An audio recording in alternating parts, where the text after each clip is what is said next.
La députée de Laurentides-Labelle. Merci, Monsieur le Président. Tout d'abord, j'aimerais saluer le message très précis et senti de ma collègue.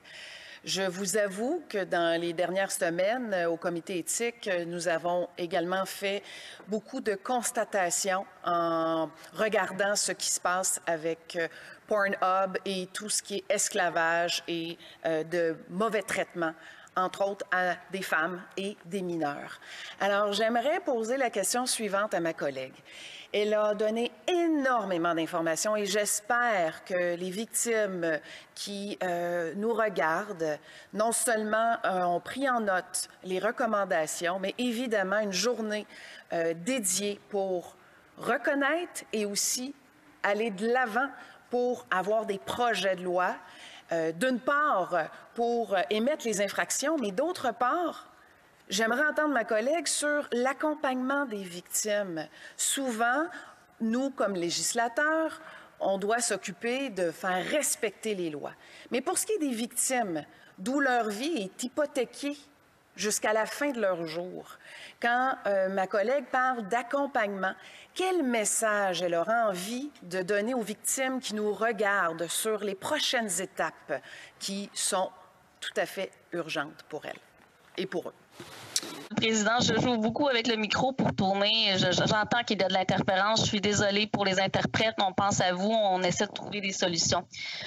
Salutations. Ma collègue, mon Dieu, qu'il y avait beaucoup de contenu dans sa question.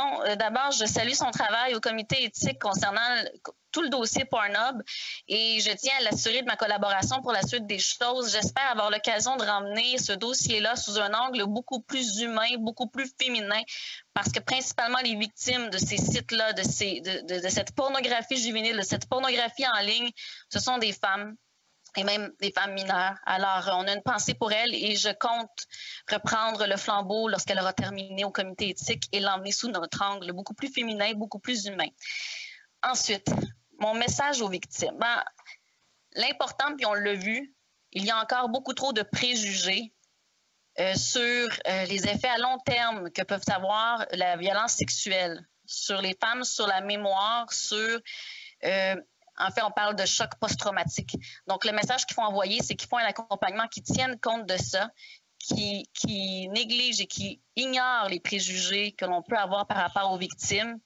Et vraiment, il faudra leur envoyer ce message-là, qu'elles doivent retrouver confiance au système, que les gens sont là, que les intervenants qui sont près d'elles comprennent leur réalité, comprennent tout ce qu'elles ont vécu, les traumatismes que ça a laissé. Et je pense que d'abord et avant tout, il faut mettre la victime au centre de tout ça pour qu'elle puisse retrouver une confiance et se sentir écoutée.